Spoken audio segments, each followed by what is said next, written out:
We are looking at the best and the worst of technology in 2014, and to do that, in the studio, we have two of our favourites.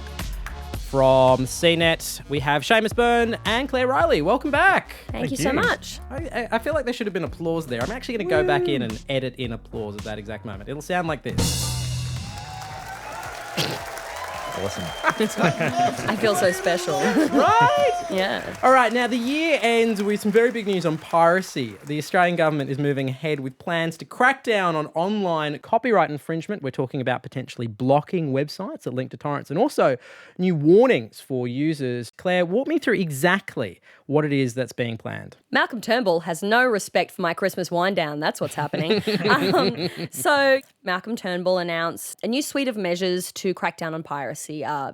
George Brandis is involved. He's a co-signatory on a letter to industry leaders that's basically calling on rights holders and ISPs to join together, sort that mess out and unite to create an industry code to crack down on piracy. So there'll be a number of things that it'll incorporate. They want it to have protections for consumers, but also a system whereby rights holders can say, Joe Bloggs is infringing on copyright, you need to send them out warning notices. Now, this is traditionally called a 3 strikes system. So first letter is educative, the second letter is a bit more stern, the third letter, all right, buddy, we know this is you, you're on your own, the rights holders are coming after you, they're on the hill with a trident or something.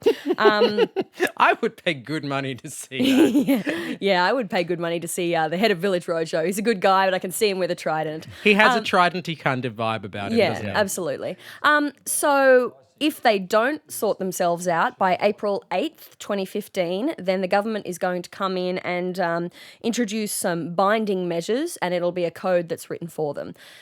Regardless of all that, the federal government has announced that it is bringing in legislation for site blocking. So this is a process whereby a rights holder can go to court and request that an ISP level should block overseas websites that are facilitating piracy.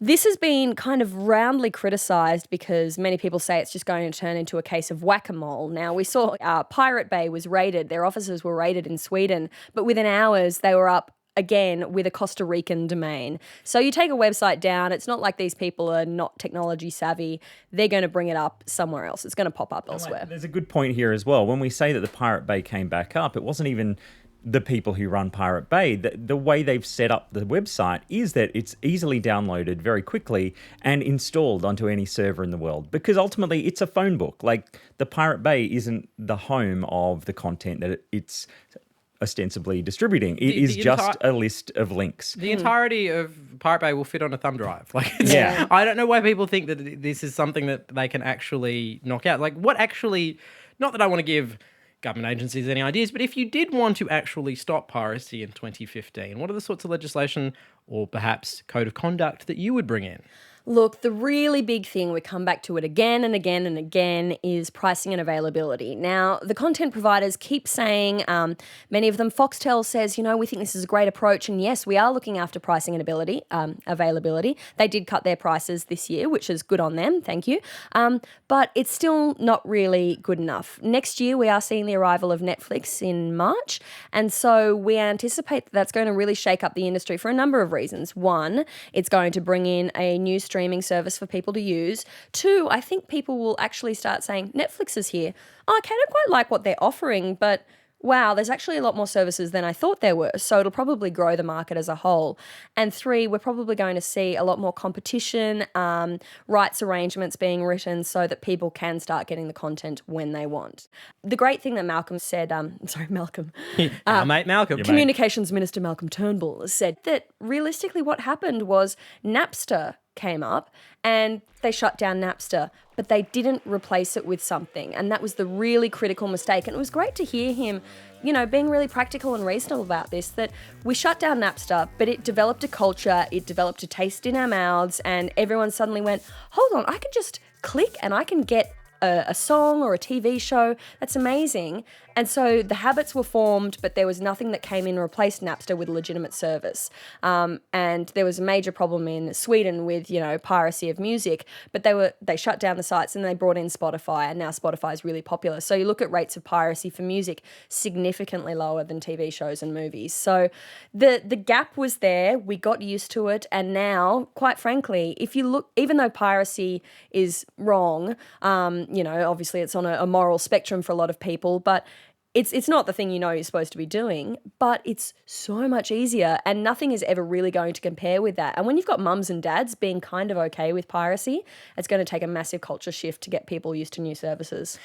Over the years, science fiction has promised us many things: food in pill form, hoverboards, and electric cars. And it seems like at least one of those things is about to properly launch in Australia. Tesla are a company that's run by an eccentric billionaire, let's call him Elon Musk, who's bringing electric cars to Australia. They've got their first few cars launching very soon. And we have two people in the studio that have actually had their fingers on it to talk about whether it's real, is it everything it's cracked up to be?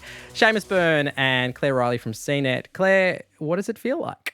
It's a beautiful car. You get in and you just do away with all the junk that you kind of normally have around you in a regular car. There's just a big touch screen that tells you everything about the car.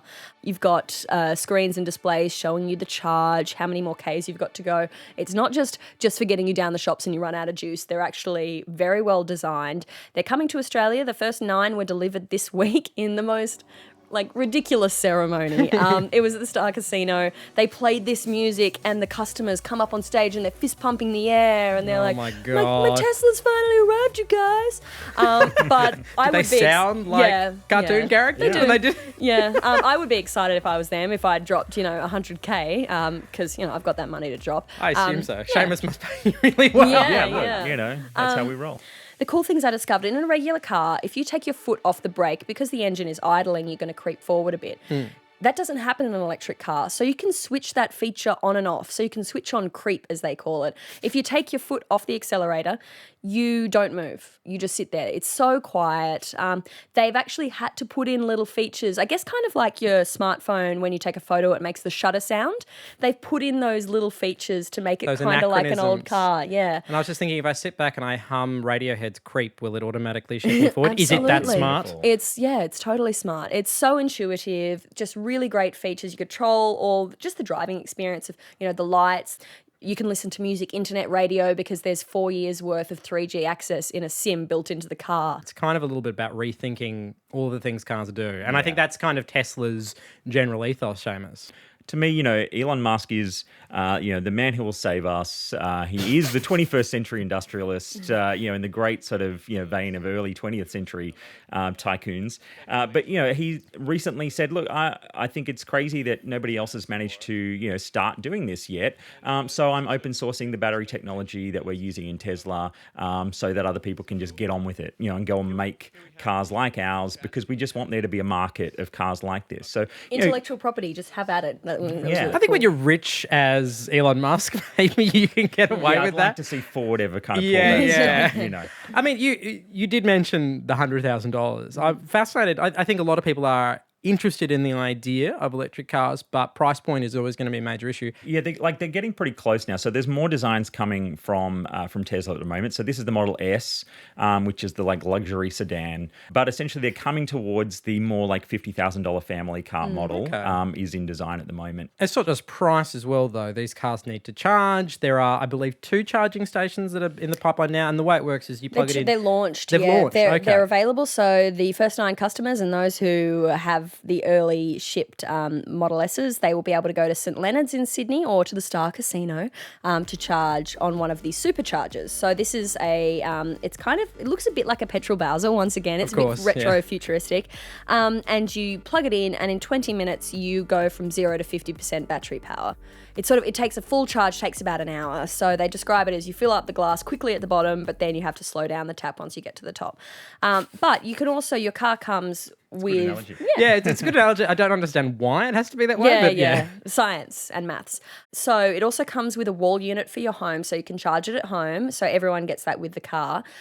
Bit slower with the wall unit, and they've released details of a supercharger network that's going to run up the East Coast by 2016. It does rely on those superchargers. You think about You can have a plug in the boot too. I mean, like this is, you can plug it into the wall and it's just a slower charge, but, like overnight. the wall, like with the three-pronged... Literally a three-pronged wall charger. That's not you- available in hilarious. Australia at launch, but it's coming really soon. Yeah. So you'll be able to. Yeah, it's like, but you can charge it overnight. And even the amount of power that takes, like they're like, this is, cents, maybe like $2. So it's Yeah. nothing like petrol. 2014 was supposed to be the year of wearable technology. We were all supposed to be walking around in Google glasses and with our smartwatches, but it hasn't quite turned out that way. Now, we are here in the studio with Seamus Byrne and Claire Riley from CNET.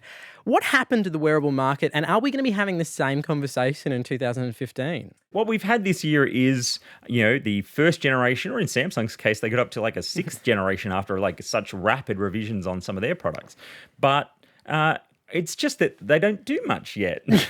So, yes, they have, a nice sort of fancy, LCD space, and they'll do some very basic heart rate tracking, and they'll do some very basic app integration, sort of showing you notifications from your phone, but they don't do that much yet. So for people who are purists and love a traditional watch, there is no good reason for them at the moment to decide they have to, it's time to upgrade, particularly when it comes to pointing out, you take off your watch, you leave it by your bedside, you get up in the morning, you put it back on. You didn't have to plug it into anything. It didn't need to be recharged. Having to charge it every night is a big impediment, and I think size for me, a lot of the tech guys don't really talk about it as much, very but when I bulky. try these things on at demos or in stores, they're huge. I mean, they're just... You are legally tiny. Yeah. So. True that, but just wearing one on your wrist, it feels clunky, it feels big, and Seamus is right. It's often just kind of an echo of your phone. It's not really doing standalone stuff. So,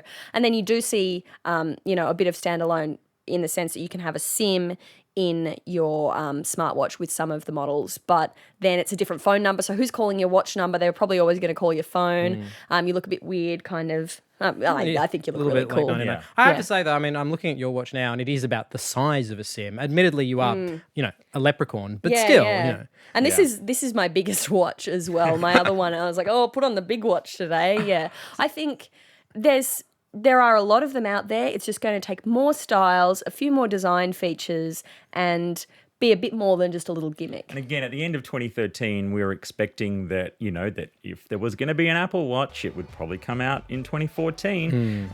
Welcome to 2015. I think, that, as with every other category, Apple comes in late, but in a very wide public consciousness, it kind of really triggers things for people. And they'll have some beautiful emotional ad that makes us all kind of sit there and get slightly teary and think, oh, of course I have to do that. Yeah. And if people can't afford the Apple Watch, they then go, oh, smartwatches, I hadn't really thought about that. Okay, I'll go and buy the other brand. use an Apple have Android this phone. amazing effect on the market in that regard, whether Yeah. you love them or hate them.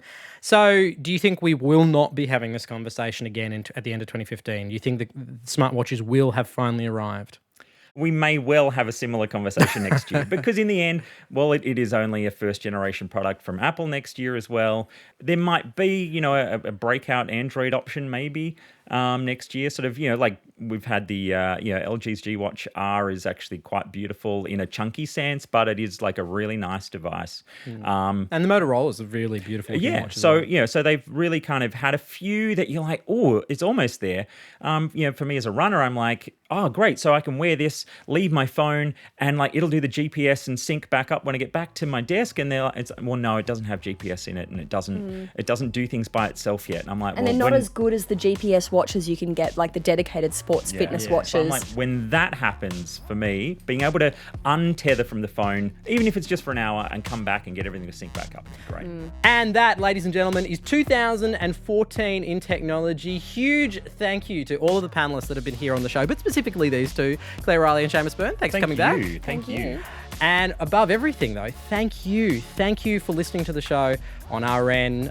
Thank you so much for downloading the podcast, for listening to it on SoundCloud, for watching it here on YouTube. And of course, now that you are here on YouTube, Subscribe. We do this stuff all the time here on RN. There's tons more technology, culture, and more on the RN YouTube channel. Hit the subscribe button. It's on your screen right now.